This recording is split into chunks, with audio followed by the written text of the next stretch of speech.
So MLB The Show 21's been out for about a month now, and I ran into my fair share of new players, whether you're on PlayStation or Xbox, and I have seen a bunch of common mistakes distinguishes a newer player from a veteran player who's been playing for a while, and just in general, the most common mistakes I see people make in MLB The Show. Today, we're going to go over those issues. These are mostly issues I know people who are hopping on for their first year and things like that struggle with. So today, we're going to talk about correcting those issues and help you guys all get better at the game. Let's get into it.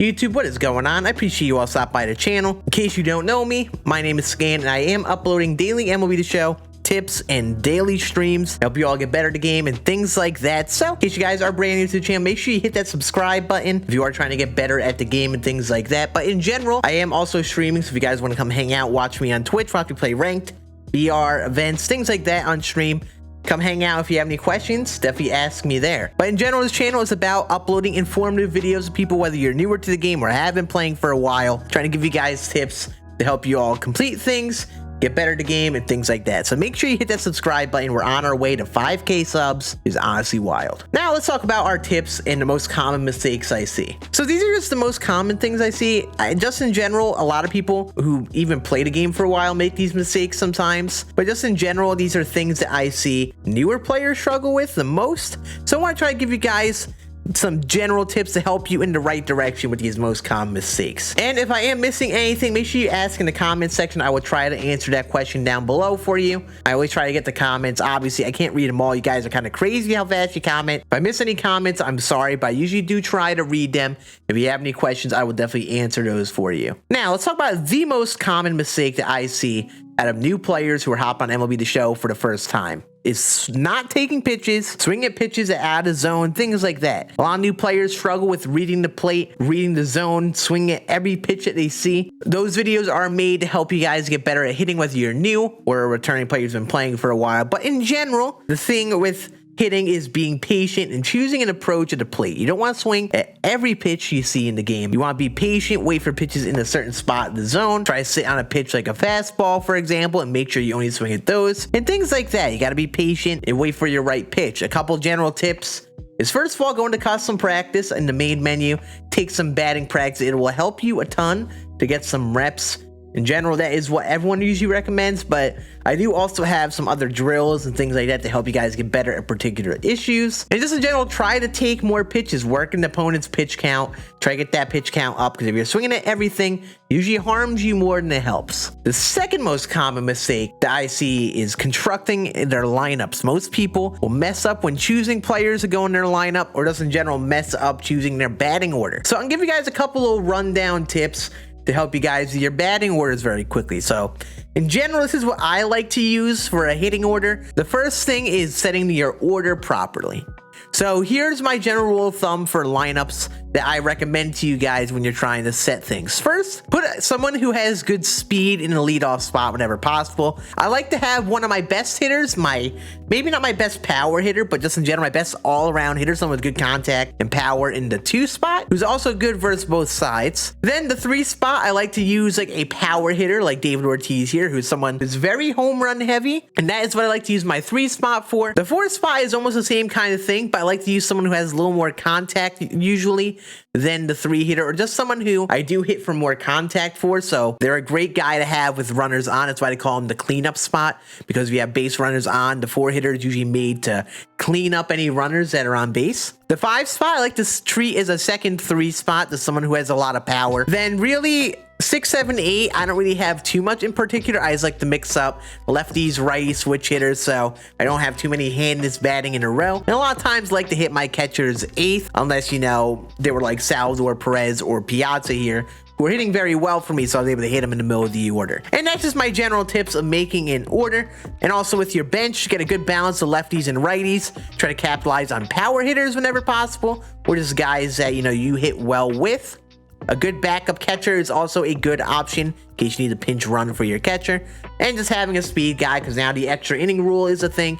So having 1 or 2 speed guys is a great option to have. In general, a couple other pointers is don't set too many lefties and righties in a row unless you have to. I usually am someone that says to try to balance your lefties and righties and not have too many of one-handedness when possible. If you guys see, I have 6 righties in this lineup and it still works. Just in general, if you can't balance with handedness, flip the side that they're better with. For example, Trout is better versus righties. Poppy's good versus both sides, but better versus righties. Acuna is better versus lefties. Vlad is better versus righties. And flip that back and forth. But I will be making a more detailed video on this down the road. So make sure you sub if you have not already. The third most common mistake that I see people make is base running mistakes. Obviously, when you're playing versus CPU and things like that, you just run for the sake of it. But in Diamond Dynasty, especially when you're playing online, you're trying to compete in an online game like BR where you only have 9 outs, or ranked seasons where you know games are very intense, you kind of got to be smart with your base running. So here are my tips with that. First of all, steal when you're in close games, obviously, but don't always steal. If you got a speedy runner, take a lead off the base, maybe bait a throw to first, get their attention, but you don't always steal. If you steal first pitch every time, a good player will read that and pitch out, everything like that to make sure they gun you out. I like to not steal too much because I believe that I can hit enough homers and things like that to cash in on those runners. So no reason to send them to second and risk that out when I could just try to hit them in on an extra base hit or home runs and things like that. The fourth most common mistake I see people do is mismanaging starters and relievers. And what I mean by this is I'll be playing someone in ranked seasons. They'll have, say, Corbin Burns on the mound, and he'll pitch like okay through 3-4 innings. He maybe give up a couple runs, but then they'll take him out after like 3 innings when the pitcher spot comes up to the plate. And when you're trying to, say, play ranked seasons where you have a long haul of a season to play, you can't really take out pitchers like this. It's going to really hurt your team. Your bullpen is going to be dead. It's going to be kind of ugly managing the energy. You have to remember, every pitcher has energy. Starting pitchers have the most stamina. So even though, like, if someone is struggling, sometimes it's good to try to extend your starting pitcher to the 4th, 5th, 6th inning, just so you could save energy in your bullpen. Because if you're going to the bullpen every game, these guys are gonna be tired. It's gonna be tough to pitch in any clutch situation with guys who have low energy. So remember that whenever you pitch a game with a pitcher, their energy will go down. Starting pitchers, it will take a few games for the energy to go back up. So you can't use a pitcher every game.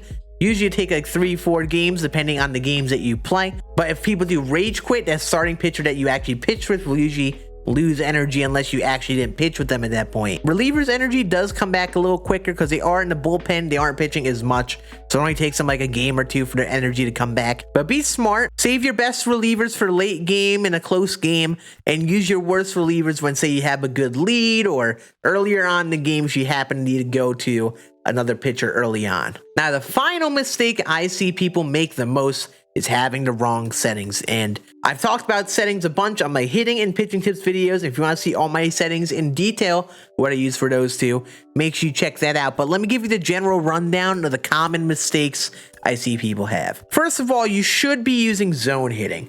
I recommend 10 times out of 10 to anyone, if you're playing online, to use zone hitting.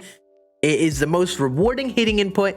Using directional and things like that isn't bad, but in general, zone is going to be the most rewarding, has the most user control, and it's down to you. So if you mess up, then you mess up, and if you do well with good input, you'll usually get rewarded for it. So use zone, especially if you're playing online Diamond Dynasty. For pitching, I like to use pinpoint, and I do recommend using pinpoint pitching still. I think it's the most rewarding, kind of like zone, has the most user input. You have the most control from that. So make sure you're using pinpoint or at least meter or analog pitching, which are pretty solid this year. And then for fielding, make sure you are using button accuracy. A lot of people use buttons. Buttons isn't a bad setting in the sense that you don't have much to make an error of. But when you're doing this, it's relying on the player's arm accuracy settings. So say you have a shortstop, say like Gleyber Torres, who has like really bad arm accuracy. Then if you just throw with buttons, you have a higher chance of getting a bad throw just based out of randomness. If you use button accuracy, it's all user timing. It is a little harder to time with bad accuracy, but it is all user dependent. It is up to you to make the mistake. Usually if you get good timing with button accuracy, you get that down, you'll be good with basically anyone out there. Also, make sure you have throw canceling on so you can cancel your throws if you get in a rundown. And that is generally it. Those are 5 most common mistakes I see new players make. Hopefully you guys learned something new or corrected one of those mistakes if they apply to you. Make sure you hit that thumbs up button. It helps get the video out there. But other than that, I hope you guys have a great day. I appreciate you all watching, and I'll see you guys on the Twitch channel or here in general. Deuces.